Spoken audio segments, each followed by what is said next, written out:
यदि कोई काव्यकार के बारे में कोई प्रकरण हो, प्रसंग हो, तो वहां कवि शब्द अंडरस्टूड है, काव्यकार है। लेकिन परमात्मा की महिमा है वेद में जहाँ पर, तो वहाँ कबीर देव लिखना पड़ेगा उस कबीर का अर्थ। ठीक इसी प्रकार जहाँ पर कबीर कबीर शब्द है ऐसे लिखा हुआ, उसको कबीर देव लिखना चाहिए इन्होंने। हम वह को बै बोलते हैं, हम कवि को कवि बोलते हैं, कबीर। देव माने परमात्मा दिखाते हैं आपको इन्हीं के अनुवादों में। देखिएगा ये अथर्ववेद है, ये कहाँ से छपा है ये देखिएगा। प्रकाशक है पंडिता राकेशा रानी,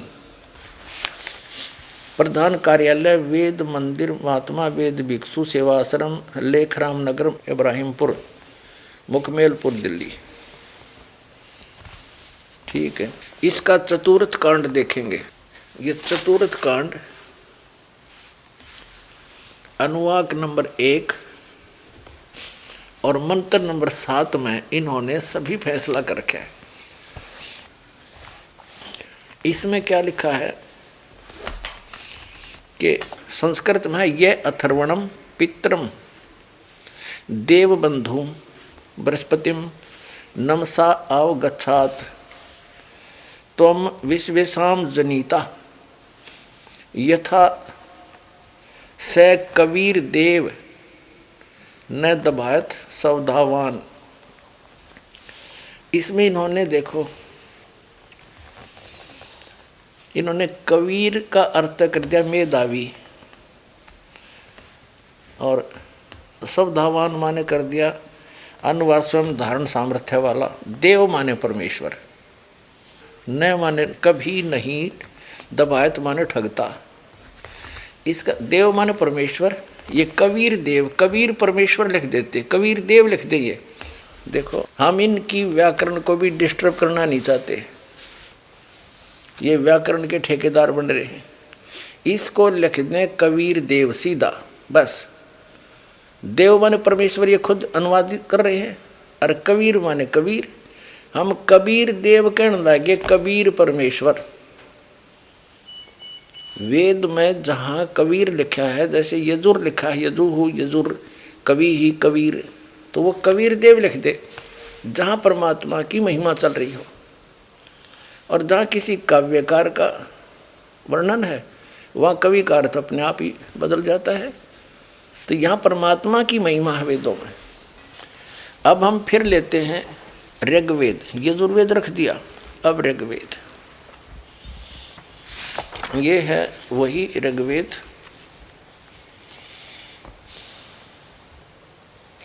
अनुवादकर्ता और ये मुद्रक ये है। अब हम इसके ऋग्वेद मंडल नंबर 9, सूक्त नंबर 82 और मंत्र नंबर 1 को तो हम पढ़ चुके हैं, फिर पढ़ लेते हैं एक बार। 82 का मंत्र नंबर 1, इसमें कि ए सर्व उत्पादक प्रभु प्रकाश रूप सद्गुणों की वृष्टि करने वाला, पापों का हरण करने वाला, पाप नाश करने वाला, राजेव राजा के समान। ये 269 पद राजा के और 270 पे के समान दर्शनीय है। और वह पृथ्वी आदि लोक लोकांतरों के चारों ओर शब्दमान हो रहा है। वह वर्णीय पुरुष को, श्रेष्ठ पुरुष को, भक्त को, जो दृढ़ भक्त है उसको पवित्र करता हुआ प्राप्त होता है। जिस प्रकार विद्युत स्नेह वाले स्थानों को आधार बना के, विद्युत माने आकाशीय बिजली, प्राप्त होता है। अब इसका क्या अर्थ है? जैसे दृढ़ भक्त को, अच्छी आत्मा को भगवान मिलता है, और वो कैसे मिलता है? जैसे आकाशीय बिजली धातु विशेष पर गिरती है। जैसे पहले कांसी धातु के थाली और बेले हुआ करते, कांसी,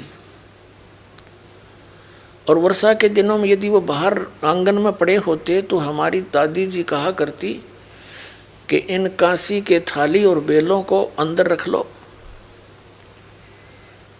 आकाशीय बिजली अमूमन कांसी धातु पर गिरती है, क्योंकि उसका उससे एक विशेष अट्रैक्शन होता है। ऐसे ही परमात्मा ऊपर के लोक में रहता, सतलोक में, जो लोक के तीसरे पृष्ठ पर विराजमान है, और वहाँ से गति करके आता है। उन अच्छी आत्माओं को, दृढ़ भक्तों को मिलता है जो उनके मार्ग को आगे बढ़ा सके, विचलित ना हो, जो दृढ़ भक्त हों, उनसे उस परमात्मा का विशेष अट्रैक्शन होता है। वो परमात्मा किन किन को मिले हैं? आदरणीय धर्मदास साहिब जी को, बांधवगढ़ वाले को, आदरणीय मलुकदास साहिब जी को, आदरणीय नानक साहिब जी जो सिख धर्म के प्रवर्तक हैं, आदरणीय दादू साहिब जी को, आदरणीय गरीबदास साहिब जी गांव छुड़ानी जिला झज्जर वाले को, आदरणीय घीसा दास साहिब जी गांव खेखड़ा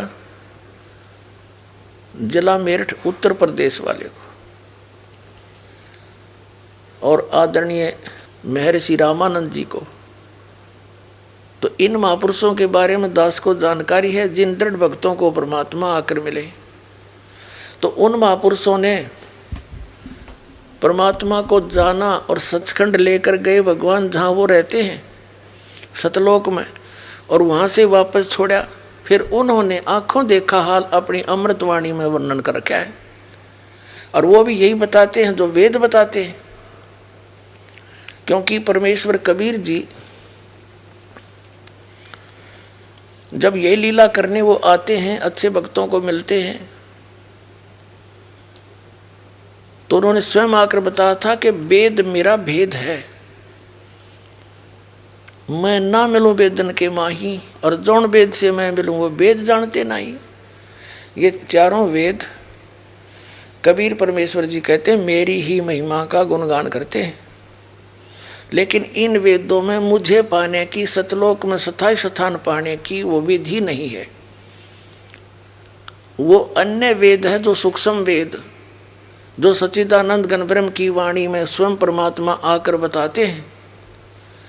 उस वेद में, उस ज्ञान में, उस सूक्ष्म वेद में लिखा है, उसके बारे में इन वेदों में वर्णन नहीं। इसलिए जौन वेद से मैं मिलूं ये वेद जानते ना। तो अब कबीर परमेश्वर जी की महिमा परिपूर्ण है। वेद भी बताते हैं वो परमात्मा सतलोक में रहता है, वहाँ से गति करके आता है। और ये लीला परमेश्वर ने की हुई, कबीर परमेश्वर जी ने, जिसको धानक जुलाहा कहा करते, जो 600 वर्ष पहले सहश्री राय थे, कमल के फूल पर एक शिव स्वरूप धारण करके विराजमान हुए थे। और उसके बाद नीरुनिमा नाम के एक निसंतान दंपति थे, वो उनको उठा ले गए। वहाँ उनकी परवरिश की लीला हुई।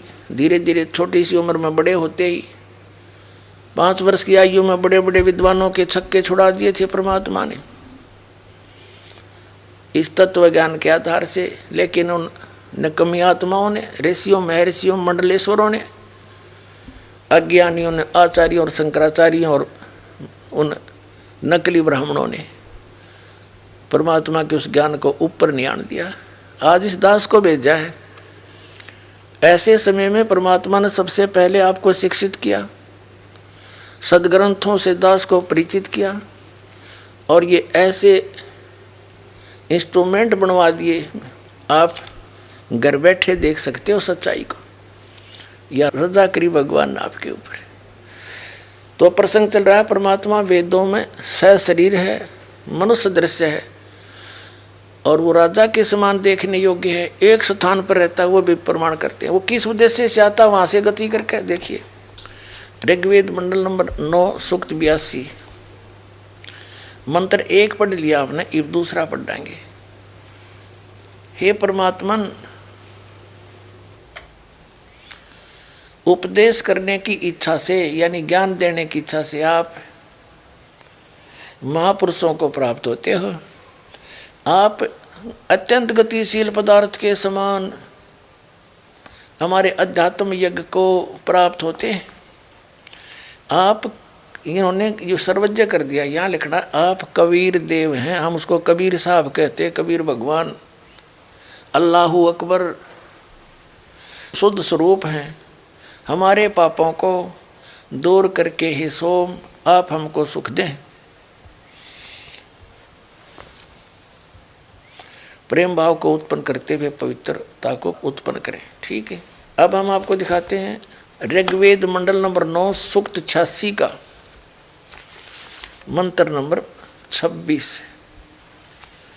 इसमें क्या है, ये कबीरत्व है, कबीरत्व। यहाँ देखा, यज्ञ करने वाले यजमानों के लिए, यानी यज्ञ माने धार्मिक अनुष्ठान भक्ति करने वाले यजमान माने भक्तों के लिए परमात्मा सब रास्तों को सुगम करता हुआ उनके विघ्नों को संकटों को नाश करता है, मर्दन करता है, उनको पवित्र करता हुआ और अपने रूप को सरल करता हुआ वह कांति में परमात्मा वो कबीर देव है। यहाँ सर्वजनी यहाँ लिखना था कबीर देव, कबीर साहब विद्युत के समान क्रीड़ा करता हुआ वर्णीय पुरुष को यानी अच्छी आत्मा को श्रेष्ठ भक्त को प्राप्त होता है।